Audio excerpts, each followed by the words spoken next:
दूसरे इंड से है, मैं थोड़ा सा और जूम कर देता हूं सो डेट पूरा पॉइंट आपको दिखे।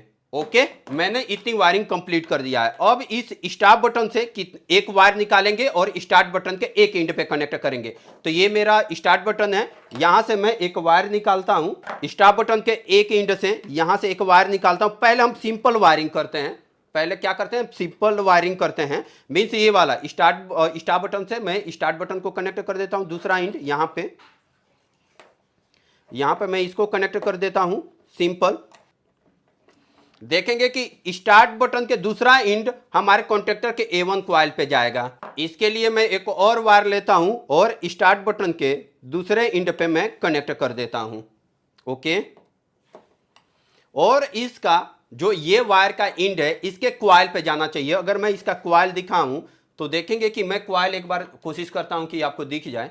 देखेंगे कि ये मेरे कॉन्टेक्टर का कॉइल है जहां पे A1 और A2 दिया है और ये बता रहा है कि 220 वोल्ट पे ऑपरेट होगा AC पे। तो मैं क्या करता हूं, इसका एक एंड मैं यहां A1 पे कनेक्ट कर देता हूं। तो मैं इसको यहां पे A1 पे कनेक्ट कर देता हूं एक बार। उसके बाद हम नेक्स्ट पॉइंट को देखेंगे। मैंने यहां पे कनेक्ट कर दिया है। अब पूरी सर्किट को देखते हैं एक बार।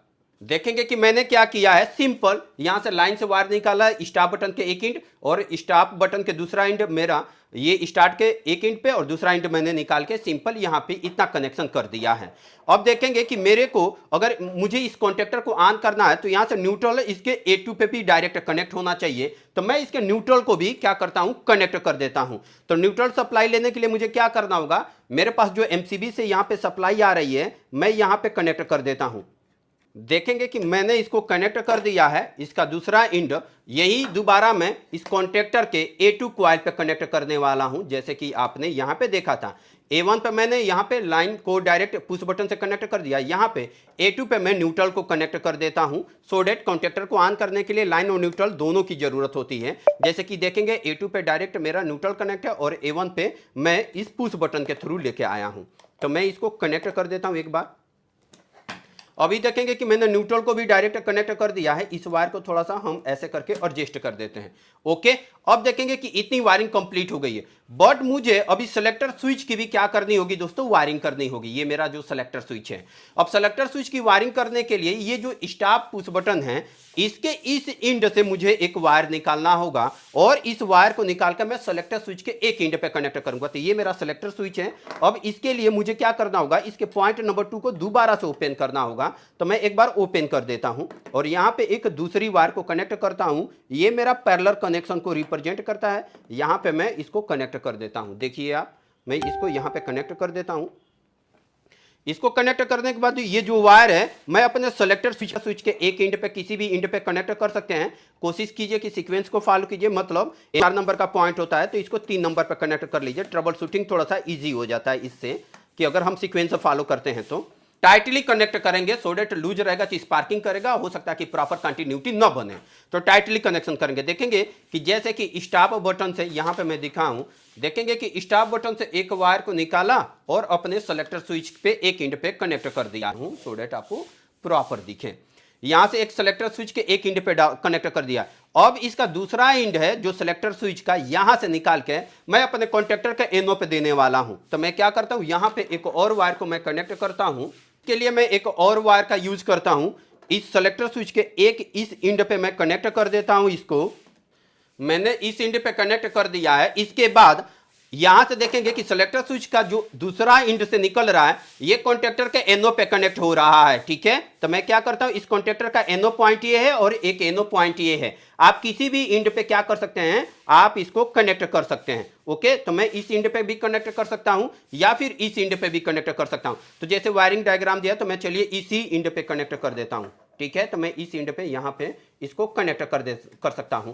आप किसी भी साइड कर सकते हैं। ये एक बस कॉन्टेक्ट पॉइंट है, ऑक्सिलरी कॉन्टेक्ट पॉइंट है। इसका हम यूज करते हैं कॉन्टेक्टर की होल्डिंग करने के लिए। तो मैं एनो के इस पॉइंट पे कनेक्ट कर दिया है। आप किसी भी चाहें तो आप इस साइड भी कनेक्ट कर सकते थे। ठीक है, अब देखेंगे कि मुझे इस कॉन्टेक्टर के इस एनो से एक वायर को निकालना है और इसके A1 कॉइल पे कनेक्ट करना है कॉन्टेक्टर का। तो इसके लिए भी मैं क्या करता हूं, एक वायर का यूज कर लेता हूं, ये टुकड़ा, और यहां पे इसके एनो पॉइंट पे मैं क्या कर देता हूं, कनेक्ट कर देता हूं। देखिए मैं इसके एनो पॉइंट पर कनेक्ट कर रहा हूं। इस वायर को हम कहां कनेक्ट करेंगे, इस वायर को दोबारा से ले जाके मैं A1 क्वाइल पे कनेक्ट करने वाला हूं। तो देखेंगे कि मैंने इसको कनेक्ट कर दिया, यहां से NO से निकाल के A1 पे देना है। मैं क्या करता हूं, इसका A1 पे कनेक्ट कर देता हूं। A1 में दोबारा से दिखाता हूं, देखेंगे कि ये मेरा A1 पॉइंट है। मैं थोड़ा सा जूम कर देता हूं सो डेट आपको दिखे। ओके, मैं दोबारा से क्या करता हूं, इस पॉइंट को ओपन करता हूं। ओके, तो मैं एक बार इस पॉइंट को ओपन कर देता हूं। ओके, ओपन करने के बाद इस वायर को भी यहीं पे कनेक्ट करना होगा। हम वायरिंग डायग्राम फॉलो करते जा रहे हैं।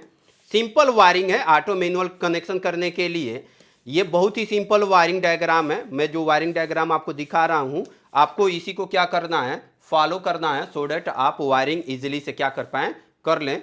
देखेंगे कि मैंने यहाँ पे कर दिया है। अब क्या करते हैं, इन वायरों को थोड़ा सा एडजस्ट कर देते हैं सो डेट बेहतर दिखें। देखेंगे कि मैंने इन वायरों को थोड़ा सा एडजस्ट कर दिया है सो डेट ये दिखे प्रॉपर। ठीक है, मैंने सेम टू सेम यही वायरिंग डायग्राम को फॉलो किया है। अब क्या कर लेते हैं, एक बार इसकी टेस्टिंग कर लेते हैं। देन आफ्टर हम क्या करेंगे, अपने मोटर को कनेक्ट करेंगे। अब दोस्तों इसकी पावर अप करते हैं और टेस्टिंग कर लेते हैं। इसके लिए मैं एमसीबी को ऑन करता हूं। एमसीबी को ऑन करने के बाद जैसे ही मैं इसको, देखिए अभी सेलेक्टर स्विच मेरा ऑफ है, मैं इसको प्रेस करता हूं। ये देखिए जब तक मैं प्रेस करके रखूंगा ये मेरा कॉन्टेक्टर क्या हो रहा है, ऑन हो रहा है। छोड़ दे रहा हूं तो ऑफ हो जा रहा है। मैं प्रेस करके रखता हूं, ऑन हो जा रहा है, छोड़ दे रहा हूं तो ऑफ हो जा रहा है। अब चलिए सेलेक्टर स्विच जैसे देखेंगे कि यहाँ पे, और मैं इसको दिखाऊं, यहाँ पे मैं ऐसे दिखा देता हूं। ओके, देखेंगे कि ये ऑफ रहेगा तो मैनुअल मोड में है, और मैं इसको ऑन कर देता हूं। ठीक है, मैंने इसको ऑन कर दिया। अब देखिए मैं स्टार्ट करता हूं, ये होल्ड हो गया। ठीक है, मैं स्टॉप करना चाहूं तो यहां से प्रेस करके स्टॉप कर सकता हूं। दोबारा से प्रेस करूंगा, ये देखेंगे कि होल्ड हो जाएगा, और स्टॉप करूंगा स्टॉप हो जाएगा। अगर सेलेक्टर स्विच को मैं ऑफ कर देता हूं, देखेंगे ऑफ कर दिया, तो मैं जब तक प्रेस करके रखूंगा चलेगा, छोड़ दूंगा तो ये ऑफ हो जाएगा। इस तरीके से ऑटो मैनुअल की वायरिंग कर सकते हैं। चलिए मैं इसमें मोटर को कनेक्ट करके आपको चला के दिखा देता हूं। अब देखिए, चलिए मैं इसकी मोटर की कनेक्शन कर देता हूं। यहाँ पे मेरे 3 फेज की सप्लाई आएगी, और इसके T1 T2 T3 से मैंने अपने मोटर को कनेक्ट कर दिया है। ये मेरा मोटर है। अब इसकी सप्लाई के लिए मैं यहाँ पे कनेक्ट कर देता हूँ। पावर की ये वायरिंग है।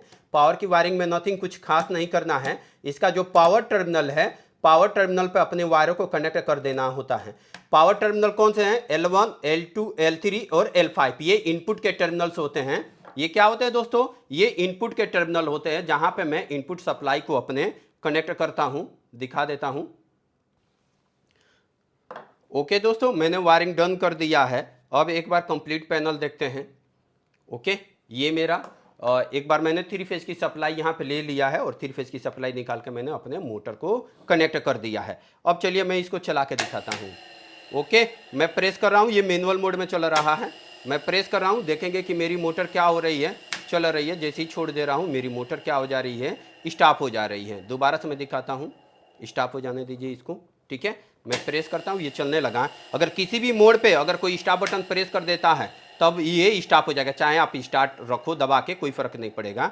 ठीक है, अब चलिए दोस्तों इसको ऑटो में करके चलाते हैं। तो इसके लिए क्या करना होगा, सेलेक्टर स्विच को देखिए मैं एक बार दिखा देता हूँ। इस सेलेक्टर स्विच को मैं एक बार ऐसे ऑन कर दिया। ऑन करने के बाद इसको मैं प्रेस करूंगा, देखेंगे कि ये कंटिन्यू होल्ड हो गया है, और ये मेरी मोटर क्या हो रही है, कंटिन्यू चलती जा रही है। ये तब तक चलेगी जब तक मैं स्टॉप ना कर दूं। मैं स्टॉप करूंगा, स्टॉप हो जाएगा, दोबारा से चलाना होगा। मैं स्टार्ट की को प्रेस करूंगा और ये मेरी मोटर कंटिन्यू चलने लगेगी।